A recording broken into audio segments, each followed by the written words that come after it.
Capítulo El patriarcado real. Cito a Mahatma Gandhi: lo que se obtiene con violencia solo se puede mantener con violencia. El sistema patriarcal que funcionó históricamente por milenios en Occidente conoció a partir de la Ilustración un retroceso decisivo y constante a favor de la igualdad de género que perduró hasta el finales del siglo XX.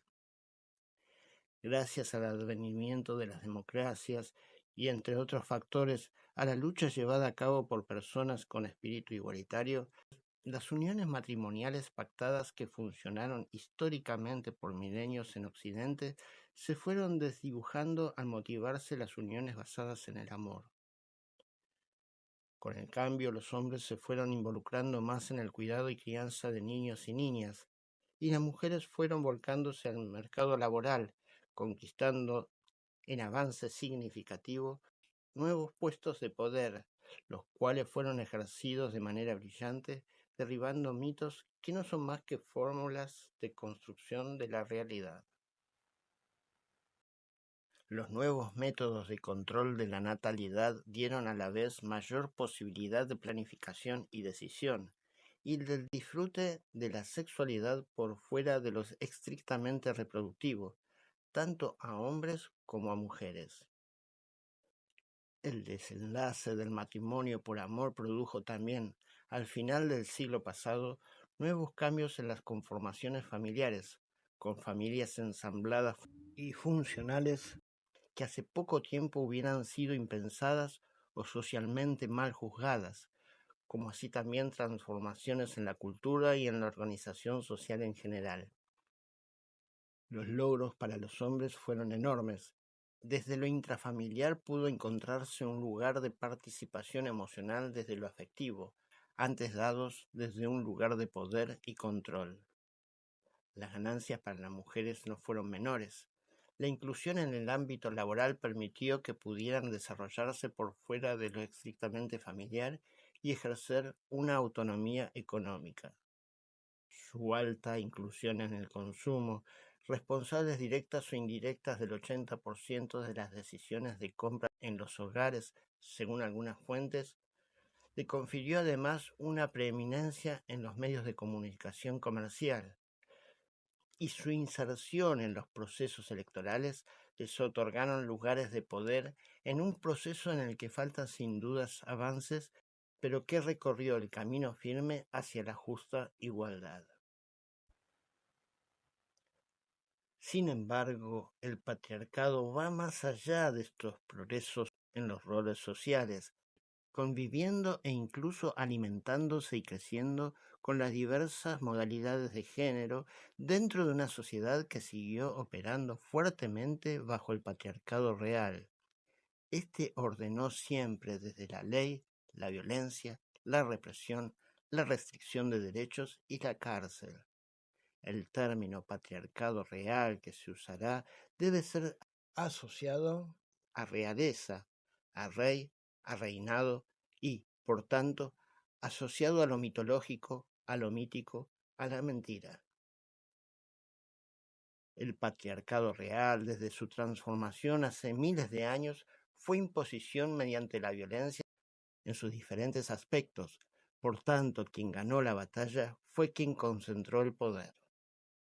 La inversión de la polaridad varón-hembra no escaparía al modelo patriarcal, pues no es el sexo biológico lo que caracteriza a este modelo, sino la violencia, la competitividad y por sobre todas las cosas la cultura en el desamor, la instrucción fundamentada a través de la violencia que puede ser ejercida tanto por hombres como por mujeres. El término patriarcado es correcto, ya que por milenios fueron hombres los que se ocuparon de las comisiones legislativas y de justicia. Una mujer entonces, que se maneja con despotismo en un puesto de poder, se encontraría siendo un funcionario más del modelo patriarcal, por más femenina que se vea y huela, y por más ultrajes y mutilaciones que les propenda a hombres, sean estos varones o no. Despotismo, aclaro, no es mostrar supremacía ni cualidades para el mando, sino ser arbitrario y deshumanizado en su accionar. El término patriarcado, entonces, no es igual a hombre o a varón.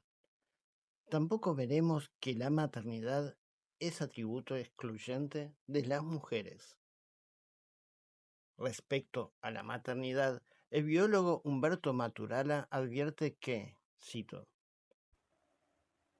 el cuidado que los machos humanos modernos muestran para con los niños es expresión de su biología, aunque nuestra cultura a veces niega esto al declarar que el cuidado de los niños es una actividad femenina. 1991. La expresión machos humanos la utiliza en términos biológicos para expresar al hombre como perteneciente al género mamífero, altamente dependiente de cuidados en la infancia y por lo tanto sensual, condición última a la cual la cultura patriarcal, y agrego yo la neopatriarcal, se encargan de negar. Papás y mamás que durante millones de años vivieron juntos coordinando acciones en el cuidado mutuo, en el de la comunidad y esencialmente en el de sus crías, con ambientes externos muchas veces hostiles. Amorosidad que trae aparejado el advenimiento del lenguaje distintivo del Homo sapiens, que es la esencia primaria de nuestro desarrollo y de nuestra distinción como especie. Sin embargo, ni el patriarcado real ni el neopatriarcado relata el inicio de la historia humana de esta manera. Stephanie Coontz, en el libro Historia del matrimonio, describe dos teorías con sustento ideológicos del origen del matrimonio. Desde el patriarcado real, nos explica la teoría del macho proveedor como una suerte de dependencia de la mujer hacia el hombre, ya que, cito, las mujeres de las primeras sociedades humanas no podían sobrevivir si los hombres no les procuraban la carne de los lanudos mamuts o las protegían de los tigres con dientes de sable merodeadores o de otros hombres que intentaban raptarlas. 2006. La mujer de la prehistoria, entonces, débil e incapaz de sobrevivir en ese ambiente adverso, le ofrecía a un compañero fuerte y agresivo relaciones sexuales exclusivas y frecuentes a cambio de comida y protección. Esta teoría llegó a ser muy bien aceptada, porque daba sustento al modelo nuclear de familia que se impuso después de la Segunda Guerra Mundial. La otra teoría del comienzo de la humanidad, propuesta por el feminismo radical, es totalmente opuesta. Tiene relación con la fábula de los originarios pies negros, en la cual los hombres apenas sobrevivían y las mujeres, cito, curtían las pieles de búfalo y con ellas confeccionaban sus vestidos, cortaban la carne en tajadas, en verano recogían frutos silvestres y en invierno los consumían. Sus chozas eran bonitas por dentro y tenían muchas cosas bonitas en su interior. 2006, Cons. En esta fábula son los hombres el género frágil y son rescatados del frío y la hambruna y acogidos en matrimonio. Como en esta fábula, en la teoría del feminismo radicalizado, fueron las mujeres autoras exclusivas de la invención de la agricultura, de la conservación de los alimentos, del cuidado de la descendencia, y el matrimonio fue, por lo tanto, el resultado del afán de los hombres por controlar los poderes productores y reproductores de las mujeres en su propio beneficio. Obligaron a las mujeres a casarse, a menudo apelando al rapto, la violación y la violencia física para doblegar su voluntad. Estas teorías opuestas, que hasta parecen graciosas, no son ingenuas, ya que contienen el germen del odio necesario para que luego se expresen en violencias. Reproducen, así, a través de mitos, sistemas de dominación y de opresión. Es a través del etnocentrismo la forma en que operan para imponer sus mitos, que el diccionario de Oxford lo define así: actitud del grupo que presupone su superioridad ante los demás, y hace de la cultura propia el criterio exclusivo para interpretar y valorar la cultura y los comportamientos de esos otros grupos, razas o sociedades.